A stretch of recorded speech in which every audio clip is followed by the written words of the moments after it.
Okay, everybody, welcome to Probability and Statistics. Today we're going to talk about a binomial distribution. I just drew out a very basic picture right here.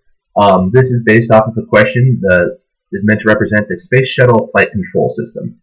And what it is it's four independent computers working in parallel, as I've drawn here. At each step, the computers, during a flight, the computers vote to determine what the shuttle should do during the time of the flight. And basically, they decide whether it rolls right or rolls left. And say the probability that a computer will ask for a roll to the left when a roll to the right is appropriate is 0.0001. Sorry for this example. 3 zeros right there. So the probability of one of these computers basically making a mistake is 0.0001. But that we have this redundancy built in here, so we're going to see how that all pans out. So let X denote the number of computers that vote for a left roll when a right roll is appropriate. So probability of number of computers that are basically wrong, and the probability of being wrong over here. Now, how do we know that this is a binomial distribution? Well, we know it's a binomial distribution because we have a set number of trials. They are all independent, so 1, 2, 3, 4 independent trials to find out which roll it is. And it's determined as a success or failure option. The computer is either right or it's wrong. There's no in between. So that we know it's a very black and white system. So it's a binomial distribution. So in order to write that out, the binomial distribution equation here that you use is large X. I'm going to underline that to make it a little clearer. Is equal to X is equal to N choose X. And if you're not familiar with this, I'll show it to you here in a second. Times P to the power of X, 1 minus P of N minus X. N is the number of trials. X is the number of successes that you're doing, or in this case, the number of failures that we're doing. Because we're going to consider failure success in this. Because in a binomial distribution, normally this X is in relation to a success. But the success is however you want to define it. So since we're trying to find the failure, we're going to define failure as a success, as far as the equation is concerned. That's kind of a roundabout way of saying it, but basically whatever you're trying to find, that decision that you're trying to make, you define it as success, as far as this equation goes. Okay, so, and all the trials are independent, so on and so forth. So we know we've got a binomial distribution. I'm going to write this right here. Binomial, spelled it right, cool. So what you do with a binomial is we know that the probability, we're going to say P is equal to 0.0001. I have the large P up here basically, or a small p, but the P in here is this probability right here, which is the probability of success. We know that N is equal to 4 because we have 4 independent trials for each one of these computers. So now we need to do the probability of X equals 0, probability of X equal 1. This is both large X's. Probability of X equal 2, probability of X equal 3, probability of X equal 4. So basically what we're doing is finding the probabilities of either none of the computers being wrong, one of the computers being wrong, two of the computers being wrong, and so on and so forth. So for this one, the first one that we'll do probability is equal to number of trials, 4, N choose X, which is 0. Probability to the power of X, 0, of 1 minus the probability. I'm going to leave this blank for a second here, or the P is a variable. And then 4 minus 0. Alright, this is equal to, the 4 choose X is equal to 4 factorial all over X factorial, so in this case 0 factorial, times 4 minus 0 factorial. That's how the N choose notation breaks out.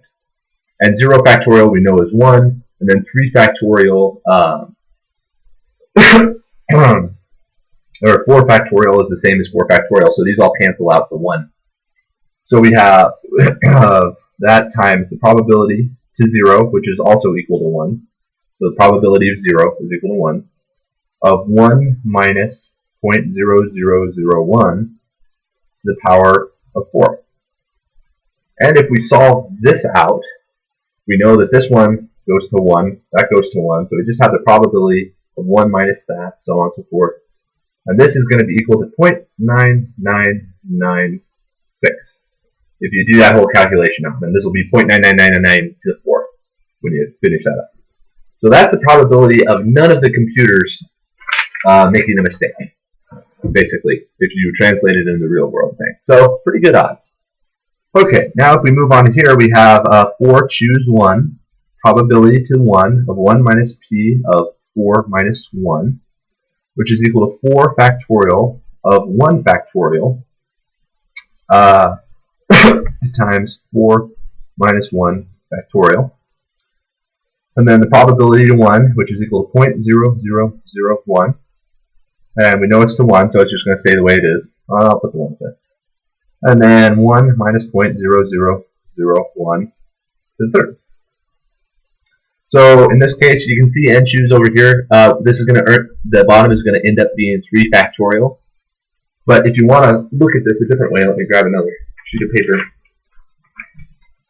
If you've got 4 factorial over 3 factorial, what you can look at is you got 4 times 3 times 2 times 1 all over 3 times 2 times 1. So those all cancel out. So you just end up with 4. So that's how this is all going to pan out. You end up with 4, just 4 sitting up here on top. Whereas on this side you had nothing, you just all canceled out to 1. But in this case everything canceled out to 4. And if you solve that out, do your calculations, the result is 0.0004. Make sure I got those calculations right. Yes.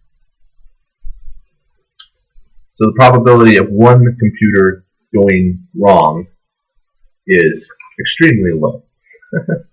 But that's the chance of the shuttle screwing up and causing it to crash by turning the wrong direction. Now we have n4 choose 2, probability squared of 1 minus probability of 4 minus 2, which is equal to 4 factorial over 2 factorial all over 4 minus 2 factorial. And you should be able to solve this. This will equal. I'm actually going to continue this on a little bit more and just break this out. We're going to have 4 times 3 because the 2 factorial cancels right there, and then 2 times 1, which is 1 right there. Let me make that a little better to see. Alright, that's a 1. Smudge is a 1. But you can see that the 2 factorial cancels with the 2 and the 1 up here that would come out if you expanded this. And then this 2 factorial you expand, and then the 4 you expand. So that's basically going to be equal to 6. But anyway, you can calculate that yourself, times 0.0001 to the second of 1 minus 0.0001 to the second, which is equal to, that's going to be equal to 5.99 times 10 to the negative 8. Alright, so this one, we're going to go on here, 4 choose 3, probability 3, 1 minus p, 4 minus 3, which is equal to 4 factorial, all over 3 factorial of 4 minus 3 factorial. Up here, this factorial is supposed to go on the outside. I apologize. So this is supposed to be 4 factorial right there. Alrighty, so, excuse me.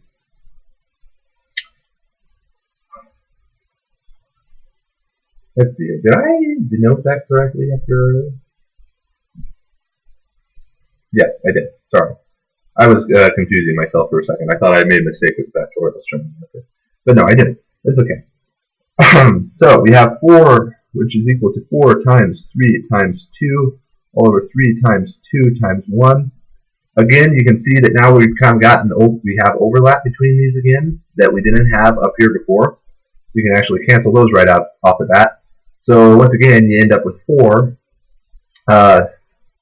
goes to 4 times 0.0001 cubed of 0.9999, 4 minus 3 to the first, which is equal to 3.99 times 10 the negative 12.